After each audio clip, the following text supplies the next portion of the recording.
ಯಾವ ಕೇಂದ್ರ ಸಚಿವಾಲಯವು ಆಯುಷ್ಮಾನ್ ಭವ ಕಾರ್ಯಕ್ರಮವನ್ನು ಪ್ರಾರಂಭಿಸಲು ಸಿದ್ಧವಾಗಿದೆ?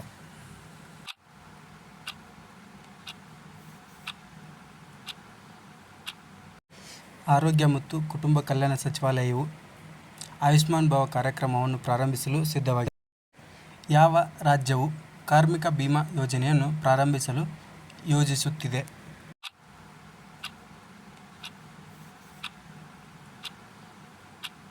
ತೆಲಂಗಾಣ ರಾಜ್ಯ ಸರ್ಕಾರವು ಕಾರ್ಮಿಕ ಬಿಮಾ ಯೋಜನೆಯನ್ನು ಪ್ರಾರಂಭಿಸಲು ಯೋಜಿಸುತ್ತಿದೆ. ಇತ್ತೀಚೆಗೆ ಘೋಷಿಸಲಾದ ವಿಶ್ವಕರ್ಮ ಯೋಜನೆಯ ಉದ್ದೇಶಿತ ವೆಚ್ಚವೆಷ್ಟು?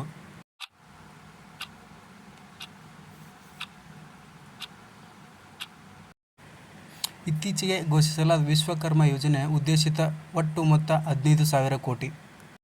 ಯಾವ ರಾಜ್ಯವು ಮುಖ್ಯಮಂತ್ರಿ ಚಿರಂಜೀವಿ ಸ್ವಾಸ್ಥ್ಯ ಬಿಮಾ ಯೋಜನೆಯನ್ನು ಜಾರಿಗೊಳಿಸುತ್ತದೆ?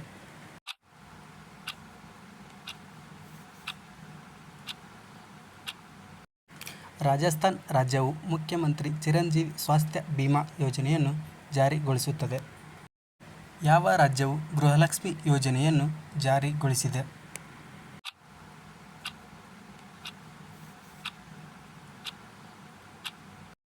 ಕರ್ನಾಟಕ ರಾಜ್ಯವು ಗೃಹಲಕ್ಷ್ಮಿ ಯೋಜನೆಯನ್ನು ಜಾರಿಗೊಳಿಸಿದೆ. ಇತ್ತೀಚೆಗೆ ಸುದ್ದಿಯಲ್ಲಿ ಕಂಡುಬಂದ ಗ್ರೇಟ್ ಅನುದಾನವು ಯಾವ ಕೇಂದ್ರ ಸಚಿವಾಲಯಕ್ಕೆ ಸಂಬಂಧಿಸಿದೆ?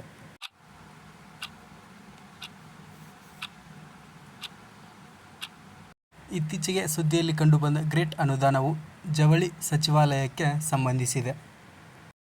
ದೀಕ್ಷಾ ಎಂಬ ವೇದಿಕೆಯು ಯಾವ ಕೇಂದ್ರ ಸಚಿವಾಲಯದ ಅಡಿಯಲ್ಲಿ ಕಾರ್ಯನಿರ್ವಹಿಸುತ್ತದೆ?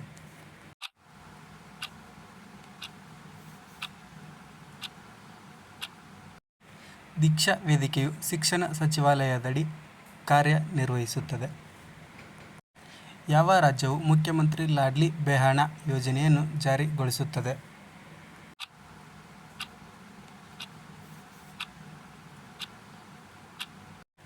ಮಧ್ಯಪ್ರದೇಶ ರಾಜ್ಯವು ಮುಖ್ಯಮಂತ್ರಿ ಲಾಡ್ಲಿ ಬೆಹನಾ ಯೋಜನೆಯನ್ನು ಜಾರಿಗೊಳಿಸುತ್ತದೆ. ಯಾವ ರಾಜ್ಯವು ಇಂದಿರಾ ಗಾಂಧಿ ಉಚಿತ ಸ್ಮಾರ್ಟ್ಫೋನ್ ಯೋಜನೆ 2023 ಘೋಷಿಸಿದೆ?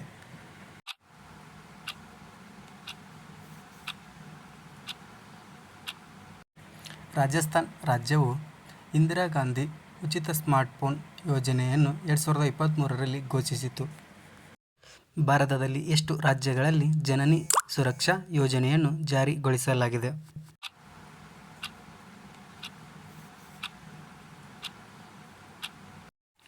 ಭಾರತದಲ್ಲಿ ಜನನಿ ಸುರಕ್ಷಾ ಯೋಜನೆಯನ್ನು ಎಲ್ಲ ರಾಜ್ಯಗಳು ಮತ್ತು ಕೇಂದ್ರಾಡಳಿತ ಪ್ರದೇಶಗಳಲ್ಲಿ ಜಾರಿಗೊಳಿಸಲಾಗಿದೆ. ಪ್ರಧಾನ್ ಮಂತ್ರಿ ಆವಾಸ್ ಯೋಜನೆಯು ಯಾವ ಸಚಿವಾಲಯದ ಅಡಿಯಲ್ಲಿ ಬರುತ್ತದೆ?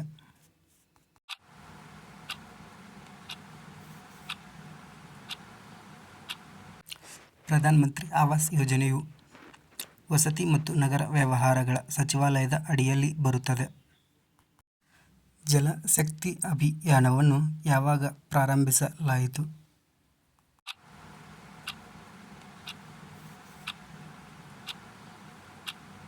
ಜಲಶಕ್ತಿ ಅಭಿಯಾನವನ್ನು ಮಾರ್ಚ್ 22, 2021 ಪ್ರಾರಂಭಿಸಲಾಯಿತು. ಮುಸ್ಲಿಂ ಮಹಿಳೆಯರ ಮದುವೆ ಹಕ್ಕುಗಳ ರಕ್ಷಣೆ ಕಾಯ್ದೆಯನ್ನು ಯಾವ ರಾಜ್ಯವು ಜಾರಿಗೆ ತಂದಿದೆ?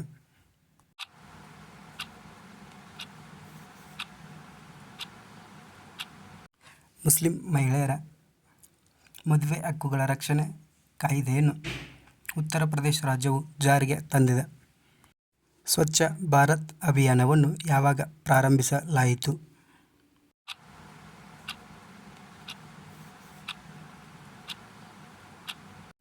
ಸ್ವಚ್ಛ ಭಾರತ್ ಅಭಿಯಾನವನ್ನು ಅಕ್ಟೋಬರ್ 2, 2014 ಪ್ರಾರಂಭಿಸಲಾಯಿತು. ಆಯುಷ್ಮಾನ್ ಭಾರತ್ ಅನ್ನು ಯಾರಿಂದ ಪ್ರಾರಂಭಿಸಲಾಯಿತು?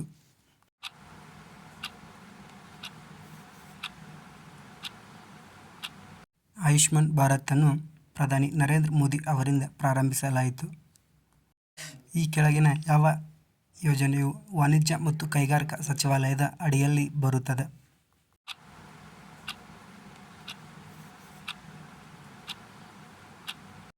ಮೇಕ್ ಇನ್ ಇಂಡಿಯಾ ಈ ಯೋಜನೆಯು ವಾಣಿಜ್ಯ ಮತ್ತು ಕೈಗಾರಿಕಾ ಸಚಿವಾಲಯದ ಅಡಿಯಲ್ಲಿ ಬರುತ್ತದೆ. ಪ್ರಧಾನ ಮಂತ್ರಿ ಗರೀಬ್ ಕಲ್ಯಾಣ್ ಯೋಜನೆಯನ್ನು ಯಾವ ವರ್ಷದಲ್ಲಿ ಪ್ರಾರಂಭಿಸಲಾಯಿತು?